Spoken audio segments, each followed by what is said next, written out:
Compte rendu de la 65e réunion du Conseil des ministres. Le président de la République, chef de l'État, Félix Antoine Tshisekedi Tshilombo, a présidé ce vendredi 19 août 2022 à la Cité de l'Union africaine, la 65e réunion du Conseil des ministres. 3 points étaient inscrits à l'ordre du jour. 1. Communication du président de la République, chef de l'État. 2. Point d'information. 3. Approbation d'un relevé des décisions du Conseil des ministres. La communication du président de la République a porté sur 4 points principaux, à savoir 1. De la tenue du 42e sommet ordinaire de la Communauté de développement de l'Afrique australe SADC. Le président de la République est revenu sur la tenue de ses assises du 9 au 17 août 2022 à Kinshasa, placé sous le thème « Promouvoir l'industrialisation au moyen de la transformation ». Promouvoir l'industrialisation au moyen de la valorisation des minéraux et du développement des chaînes de valeur régionales en vue d'atteindre une croissance économique inclusive et durable. Ces assises ont concouru à réitérer la volonté de la SADC à promouvoir et à renfiler la coopération socio-économique, politique et sécuritaire entre ses États membres ainsi qu'à stimuler l'intégration régionale en vue d'atteindre la paix, la stabilité et la prospérité. Il a pris pour exemple les efforts entrepris avec la Zambie dans la valorisation des minéraux et des développements des chaînes de valeur régionales à travers la construction d'une usine de confection de batteries à base de lithium en République démocratique du Congo.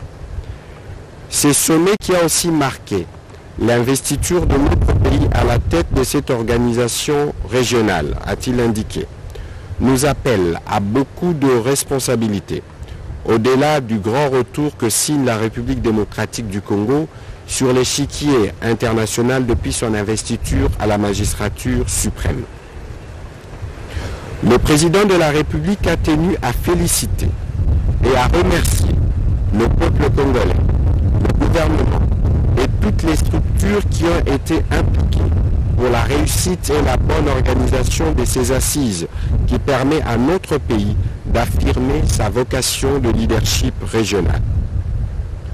Le deuxième point de la communication du président de la République a porté sur l'intérêt général comme socle du pouvoir de tutelle dans les entreprises publiques, établissements ainsi que services publics.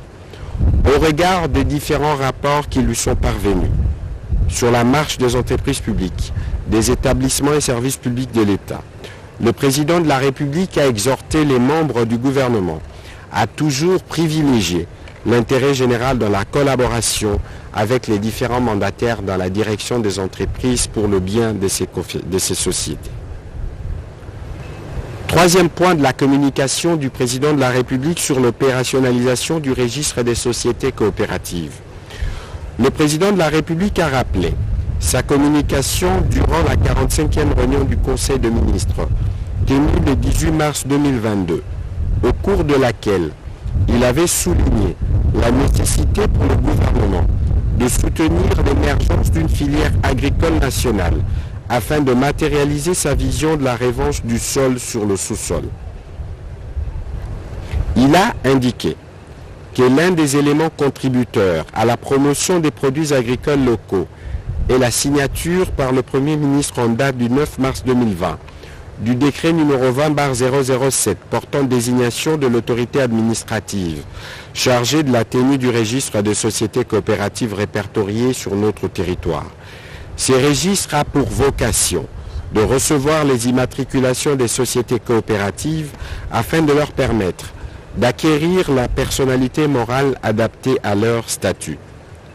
Cependant, la non-application effective des dispositions de ces décrets constitue à ce jour une entrave à l'inclusion financière ainsi qu'à l'accès au financement des banques et institutions financières des couches les plus vulnérables de la population qui s'organisent en sociétés coopératives, notamment dans les secteurs agricoles. Outre les obstacles à leur intégration dans les tissus économiques congolais, le retard pris dans l'opérationnalisation du dit registre handicape également les efforts de transparence et de bonne gouvernance menés au bénéfice des coopératives minières, particulièrement pour celles qui exercent leurs activités dans les zones du pays où sévissent des groupes armés. De ce fait, le président de la République a estimé qu'il est impératif de rendre pleinement opérationnels ces registres de sociétés coopératives sur toute l'étendue du territoire national. Aussi a-t-il demandé au Premier ministre de s'assurer de la prise de l'arrêté interministériel du ministre d'État, ministre du Développement rural, ainsi que du ministre des Finances pour l'exécution du décret précité en vue d'une opérationnalisation en septembre prochain. Le quatrième point de la communication du président de la République a porté sur le projet de mise en œuvre d'un mécanisme de protection des victimes de violences sexuelles et autres crimes graves. Le président de la République a d'abord tenu à saluer l'avancement de travaux de la commission multisectorielle ad hoc chargée de préparer la mise en place d'un Fonds national de réparation de victimes FONAREV, car ils ont permis d'avoir un avant-projet de loi sur la protection des victimes de violences sexuelles liées aux conflits armés et des autres crimes graves contre la paix et la sécurité de l'humanité et du projet de décret fixant les statuts du dit fonds à mettre en place. Il a soutenu que les consultations nationales préalables auprès de populations sont nécessaires en vue de déterminer le type de justice transitionnelle à mettre en place dans notre pays. Ces consultations nationales devront également permettre de structurer le budget à allouer au fonds des réparations des victimes qui va être créé. Le président de la République a chargé pour ce faire le ministre d'État, ministre du Budget ainsi que le ministre des Finances de mettre à disposition dans les meilleurs délais les financements nécessaires à la finalisation des travaux de la dite commission multisectorielle ad hoc qui lui permettront également de mener les consultations nationales préalables dans les provinces restantes conformément au plan initialement adopté.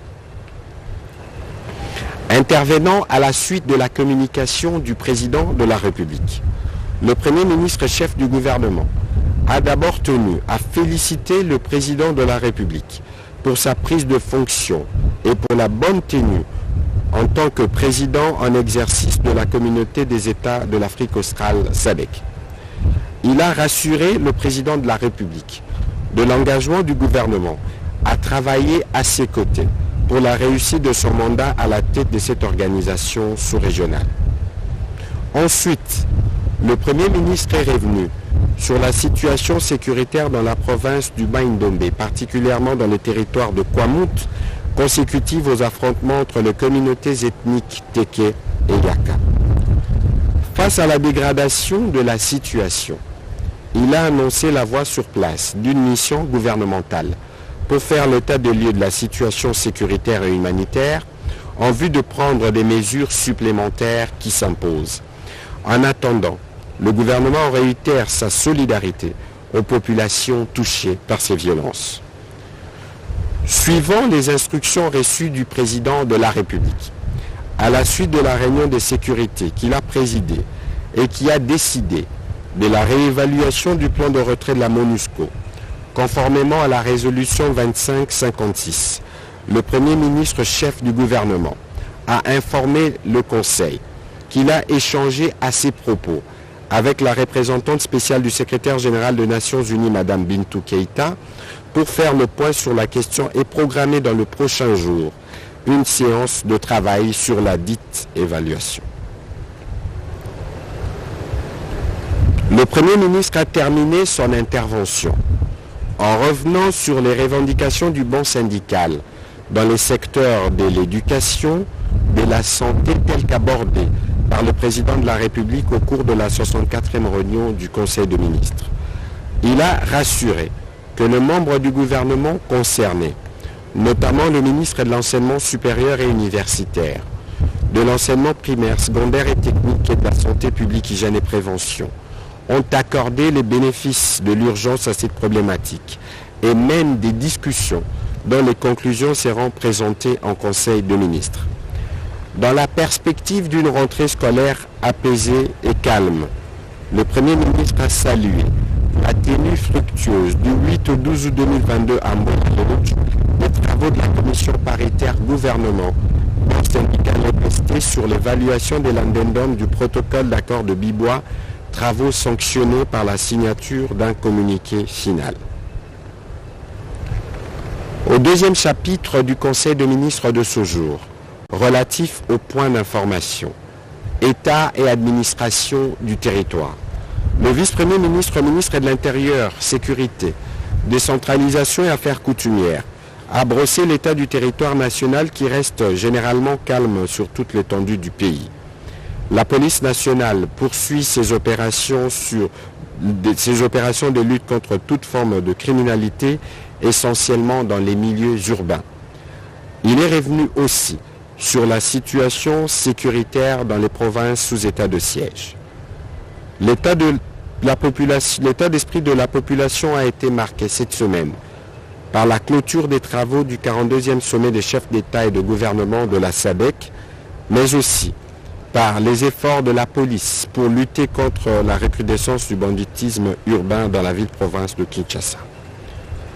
Le vice-premier ministre, ministre de l'Intérieur, a aussi attiré l'attention du Conseil sur les conflits intercommunautaires opposant les Lendu et les Ema au territoire de Djougou.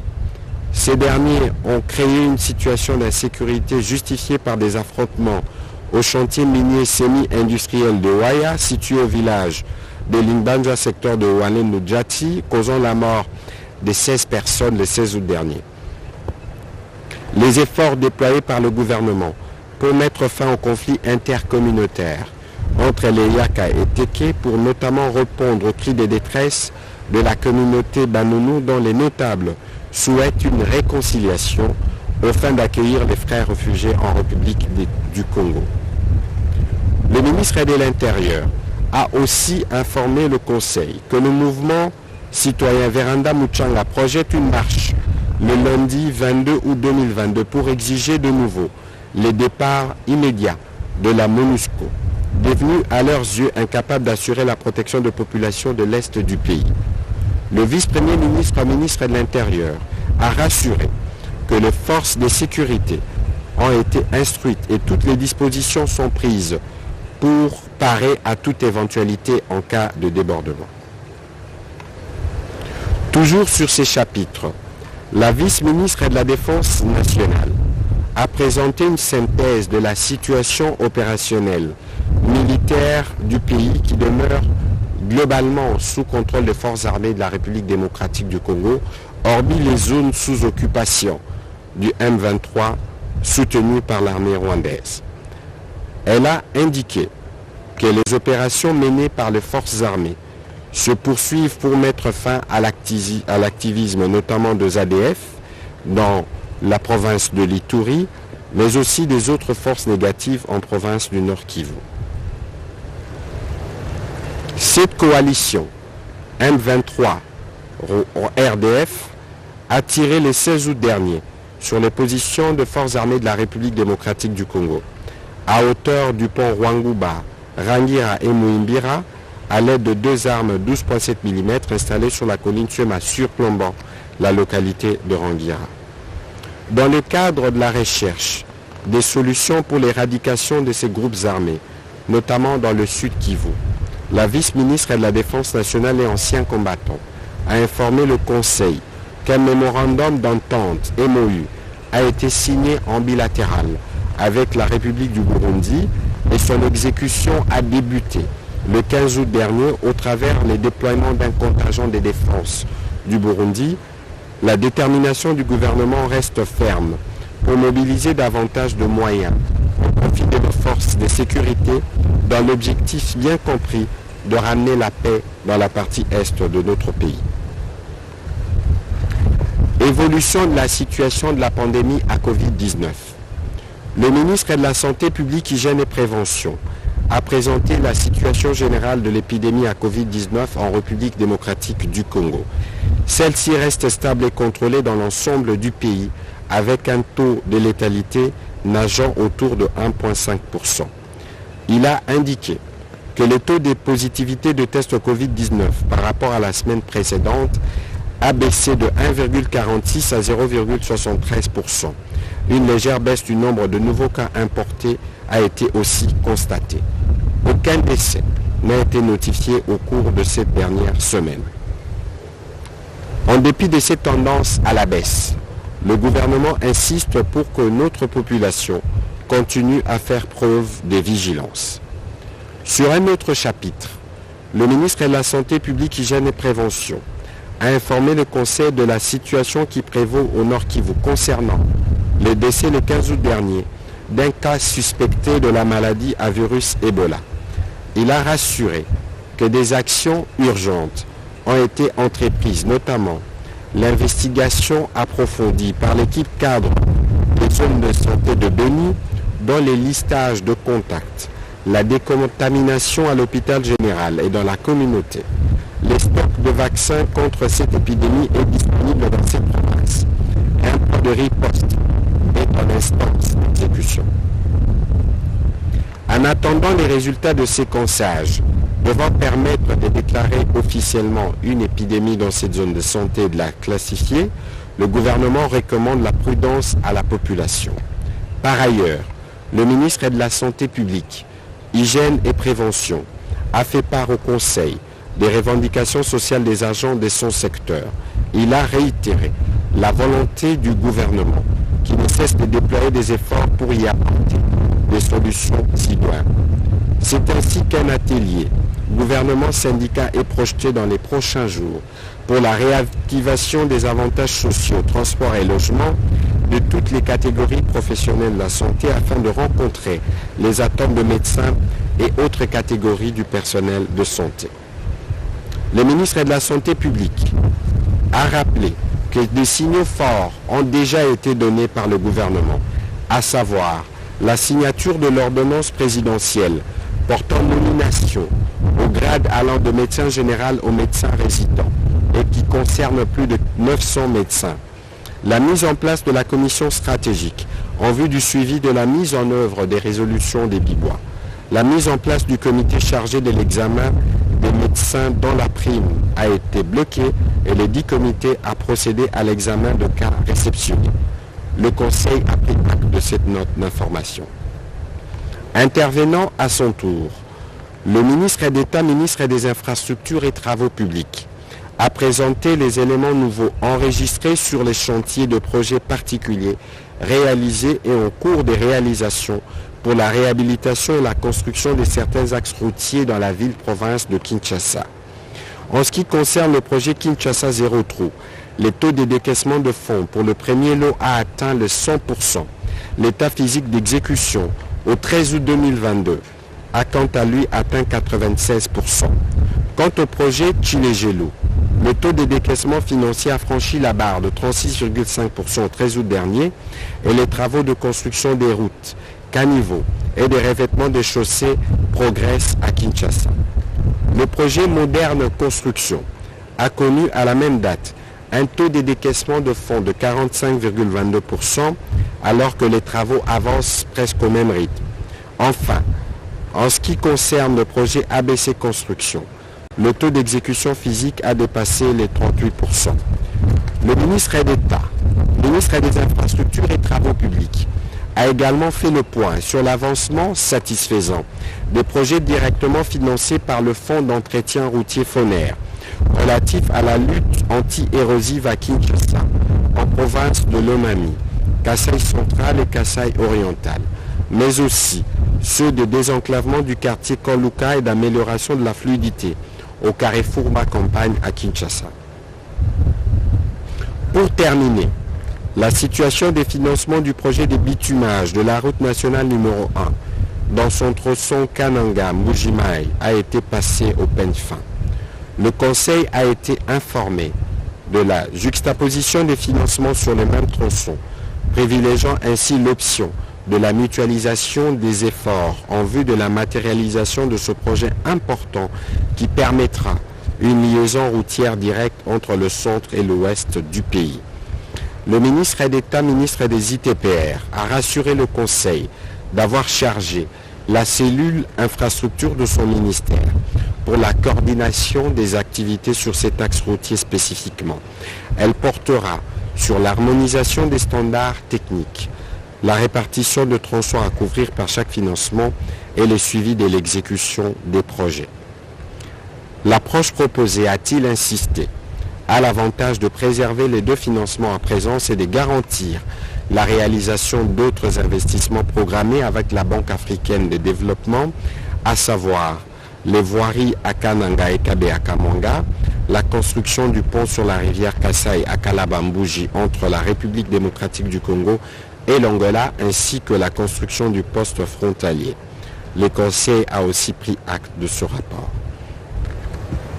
Toujours sur ces chapitres de points d'information, processus de migration vers le budget programme. Le ministre d'État, ministre du Budget, a informé le Conseil sur l'état de la mise en œuvre de la migration vers le budget programme en présentant les actions de réforme de gens entreprises à ce jour. En présentant les actions de réforme de gens entreprises à ce jour, ainsi que les défis et les perspectives à relever pour permettre de réussir cette réforme. Parmi les actions de réforme entreprises, il a évoqué les découpages de ministères en programmes budgétaires, la mise en place du dispositif de la performance par l'élaboration de projets annuels de performance dans tous les ministères, la détermination de la chaîne de responsabilité par la création et l'installation des directions administratives et financières dans 21 ministères.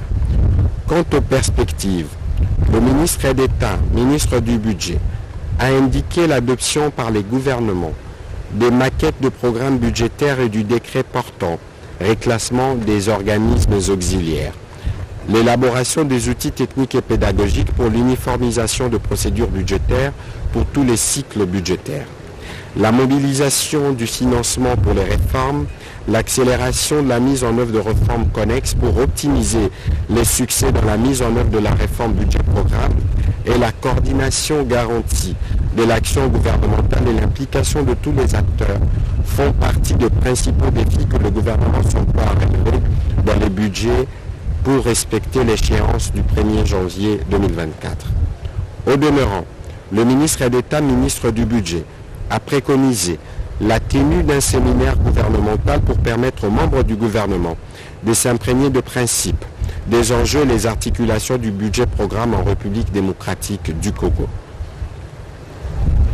À son tour, le ministre des Finances est revenu sur le plan d'action opérationnel de la mise en œuvre de la stratégie de la réforme de finances publiques. Il a présenté au Conseil le plan d'action opérationnel de cette mise en œuvre, laquelle a été adoptée lors de la 30e réunion du Conseil des ministres tenue le 26 novembre 2021. Il a indiqué que ces documents établis pour une durée de 3 ans, allant de 2022 à 2024, suivant une approche réaliste, priorisent les domaines, les actions et les activités à entreprendre et assure la cohérence sur le moyen terme. Cette démarche a l'avantage de permettre au gouvernement de concentrer ses efforts sur les 24 mesures de réforme prioritaires identifiées dans les 5 axes stratégiques, à savoir la réforme budgétaire, le renforcement de la politique fiscale et des capacités des administrations fiscales, la gestion de la dépense publique, la comptabilité publique et la gestion de la trésorerie, la numérisation de finances publiques.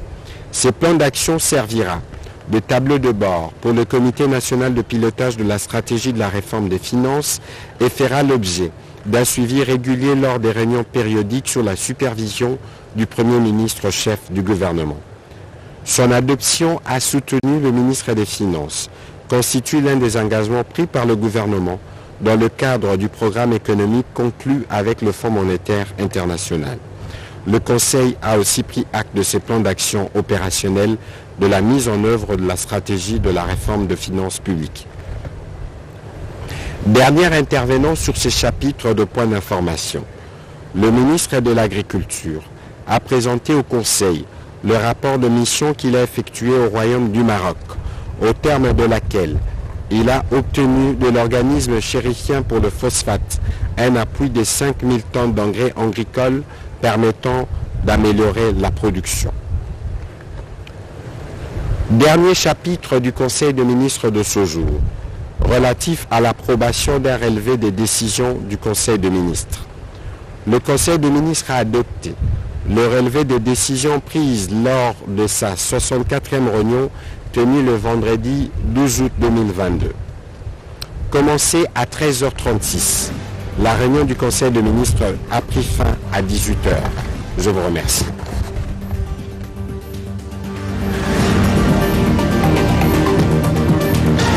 His Excellency Mr. Felix Antoine Tshisekedi Tshilombo, President of the Democratic Republic of the Congo. Je suis fier en fait de passer le témoin à mon homologue Félix Antoine Tshisekedi Tshilombo, le président de la République démocratique du Congo, qui m'a beaucoup accompagné en tant que vice-président de la SADC alors que j'étais président en exercice et de cette organisation sous-régionale que je vais passer le témoin. Homologue président Félix Antoine Tshisekedi Tshilombo. But it's now time to hand over the chair from the Republic of Malawi. Mesdames, Messieurs, to the il est Democratic temps Republic of maintenant Congo. de passer We are now la going to cérémonie de witness remise the en handing reprise over of the chair, et une passation de whereby témoins entre the le new président chair malawite receive et le président SADC congolais, et le chairperson président Spain sortant de la SADC et le président and the entrant de la governor, SADC. the tools that is going to use in his chairing. Et voilà, c'est ce qui doit être fait tout à l'heure après, We will have a dit SADC chair handing over the chair to the Democratic Republic of Congo. Voilà, Cadet Faïzi, passation des témoins, Félix Antoine Tshisekedi et son homologue Félix malawite. Antoine Tshisekedi, qui, il y a peu, venait d'être le président de l'Union africaine, qui est président de la CEAC depuis 6 mois maintenant. Il prend le marteau du pouvoir à la SADC, la salle acclame. Félix Antoine Tshisekedi devient officiellement président de la SADC. Il lève le marteau du pouvoir au Félix Antoine Tshisekedi, embarque son collègue du Malawi qui lui cède le flambeau. C'est historique pour cette mandature de la République démocratique du Congo à la tête de la SADC. Félix Antoine Tshisekedi est actuellement président de la South African Development Community jusqu'à Kosema. Responsabilité qu'il va cumuler avec celle de la présidence en exercice de la CEAC, la Communauté économique de l'Afrique centrale.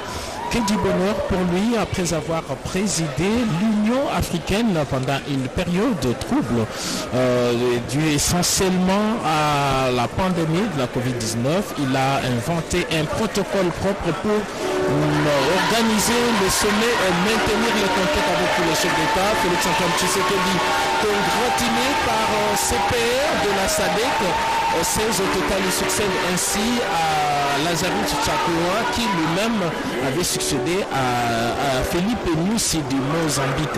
Donc un lusophone, un anglophone et puis un francophone à la tête de la SADC. Tout l'honneur donc à Félix Antoine Tshisekedi, c'est la reconnaissance de son management et de son leadership au niveau continental, au niveau international et au niveau africain. Et donc dès aujourd'hui Kinshasa est la capitale de l'Afrique australe. Toutes les questions dans cette partie stable de l'Afrique seront gérées par lui. Il va respectueusement. Le protocole invite Son Excellence Monsieur Félix Antoine Tshisekedi Tshilombo, président de la République démocratique du Congo et président en exercice de la SADC, à bien vouloir prendre la parole pour son allocution d'acceptation.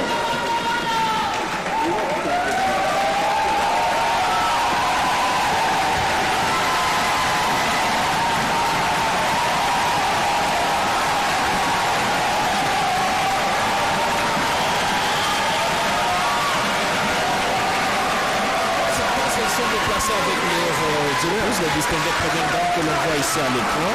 et qui ont un programme aussi chargé. On va écouter le président Félix Antoine Tshisekedi Tshilombo. Voilà donc Félix Antoine Tshisekedi qui va prononcer son discours d'acceptation et les Congolais, membres du gouvernement, tous ici présents saluent cette prise de pouvoir de Félix Antoine Tshisekedi, néo-président de la SADC. Nous allons l'écouter. Excellence, Monsieur Lazarus Chakwera, président de la République du Malawi et président sortant de notre organisation, Sa Majesté Mswati III, roi du Royaume des Swatini, Madame et Messieurs les chefs d'État, ainsi que les représentants des chefs d'État, Mesdames et Messieurs, à vos grades, titres et qualités respectifs. C'est avec une grande joie et beaucoup de responsabilités que j'accepte le marteau de pouvoir que me transmet ce jour mon frère, Son Excellence le Président Lazarus Chakwera, président de la République du Malawi et président sortant de la communauté de développement de l'Afrique australe, la SADC. Je salue son brillant mandat qui a largement permis à notre communauté de réaliser différents projets intégrateurs dans un environnement difficile dominé par la pandémie de Covid-19. Ainsi, au nom du peuple congolais et au mien propre, je tiens à remercier sincèrement la République sœur du Malawi de l'accueil chaleureux qu'elle réservait à chaque instant à nos différentes délégations. Je voudrais également remercier Monsieur le secrétaire exécutif de la SADC pour son accompagnement dans l'organisation de ce sommet. Permettez-moi, avant de poursuivre mon allocution, de vous rappeler que ce 42e sommet des chefs d'État et de gouvernement de la SADC a pour thème promouvoir l'industrialisation au moyen de l'agrotransformation, la valorisation des minéraux et du développement des chaînes de valeur régionales en vue d'atteindre une croissance économique inclusive et durable. Ainsi, au regard de l'importance de ces matières à traiter, je tiens à vous rassurer que la République démocratique du Congo va sur la même lancée poursuivre le travail et compte sur le soutien de l'ensemble des États membres pour atteindre les objectifs fixés par nos pères fondateurs. Majesté, Excellence, Mesdames et Messieurs les chefs d'État, Mesdames et Messieurs, mon pays, la République démocratique du Congo, par le truchement de son gouvernement, affirme son engagement à appuyer la mise en œuvre des programmes et des projets inscrits dans le plan indicatif régional de développement stratégique, le RISDP, 2020 à 2030, inspiré par la vision 2050 de la SADC. Notre chère communauté se donne donc pour mission de promouvoir la croissance économique durable et équitable, le développement socio-économique au moyen de systèmes efficients de production, du renforcement de la coopération et de l'intégration, de la bonne gouvernance, de la paix et de la sécurité durable, de sorte que la région s'impose comme un acteur compétitif et efficace sur la scène internationale et au sein de l'économie mondiale. À cet égard,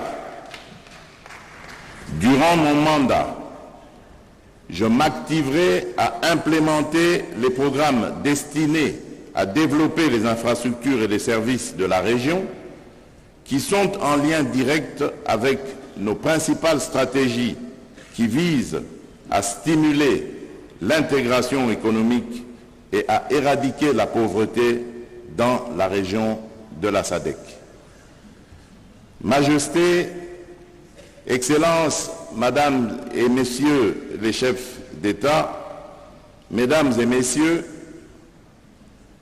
nos objectifs tels que définis dans le plan indicatif régional de développement stratégique, le RISDP 2020-2030, font ressortir le développement industriel et l'intégration des marchés comme catalyseurs de l'industrialisation dans la région. La SADC dispose ainsi d'une stratégie pour l'industrialisation 2015-2063 et d'une feuille de route qui a pour objectif de stimuler la transformation économique et technologique dans la région, tout en mettant un accent particulier sur les efforts à consentir en faveur du développement des chaînes de valeur régionales. Pour cette raison, au cours de mon mandat, je m'emploierai à promouvoir l'industrialisation au moyen de l'agrotransformation, de la valorisation des minéraux et des chaînes de valeur régionales, afin d'atteindre une croissance économique inclusive et durable, et ce, en travaillant de concert avec les États membres, le secteur privé et les partenaires au développement. Majesté, Excellences, Mesdames et Messieurs les chefs d'État, Mesdames et Messieurs, comme vous le savez, le principal enjeu de l'intégration régionale consiste non seulement à assurer l'épanouissement du commerce au sein de notre région, mais encore ses pratiques, sans nous heurter aux obstacles, afin de renforcer nos économies et de créer de l'emploi pour améliorer les conditions de vie de nos concitoyens. Pour ce faire, j'aimerais ici souligner que le développement de l'infrastructure est un élément essentiel à la croissance économique de notre région et de ce fait s'impose comme une priorité de la SADC. D'où accélérer la mise en œuvre de projets pertinents et connexes dans la région de la SADC constitue l'objectif majeur du développement de l'infrastructure inscrit dans le plan directeur de développement des infrastructures régionales de la SADC RIDMP de 2021. Comme le prévoit la stratégie de l'industrialisation de la SADC et sa feuille de route, les technologies de l'information et de la communication constituent un instrument et un catalyseur de l'industrialisation. En conséquence, il est impératif d'intégrer ces dernières dans le processus de transformation socio-économique aux fins d'optimiser les avantages de la technologie alors que nous visons à développer nos infrastructures au service de l'industrialisation. Majesté, Madame et Messieurs les chefs d'État, Mesdames et Messieurs, je compte donc sur votre soutien, combien appréciable, que vous apporterez au gouvernement de la République démocratique du Congo dans l'accomplissement de cette lourde charge devant lui permettre de réaliser les objectifs du programme d'intégration régionale au cours de sa présidence.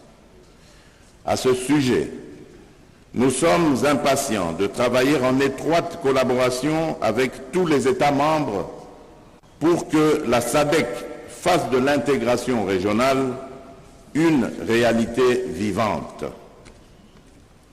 Avant de clore mon propos, permettez-moi de remercier notre communauté, la SADC, pour sa solidarité avec le peuple congolais au moment où notre pays est victime d'une agression lâche et barbare de la part de son voisin, le Rwanda.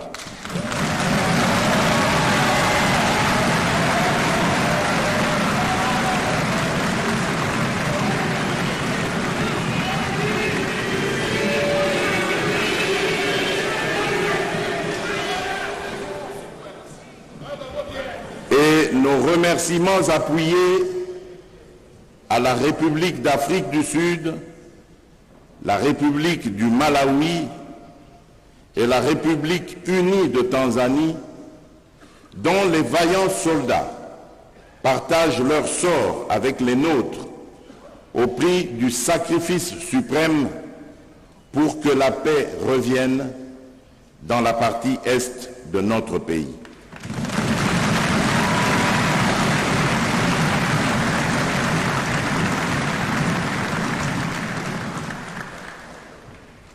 Je vous souhaite, Excellences, Madame et Messieurs les chefs d'État, Majesté, je vous souhaite, disais-je, de bons travaux et encore un excellent séjour à Kinshasa. Je vous remercie.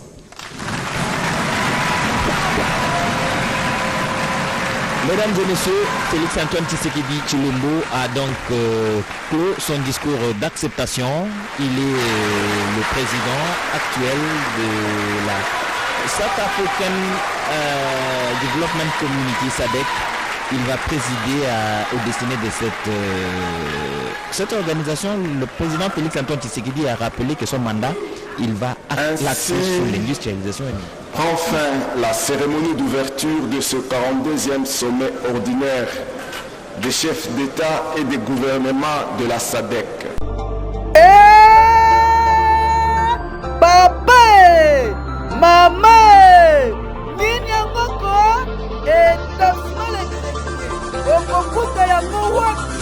na pouvoir Walou, entraîne numéro 27.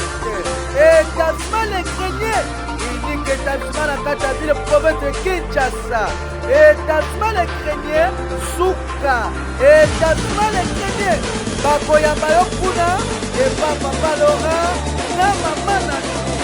Papa Soya mais Yakomena.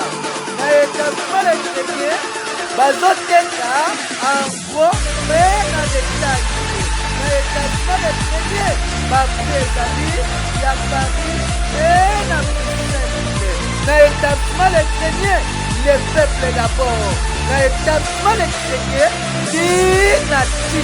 Na établissement les Greniers, Souka ya Makambo.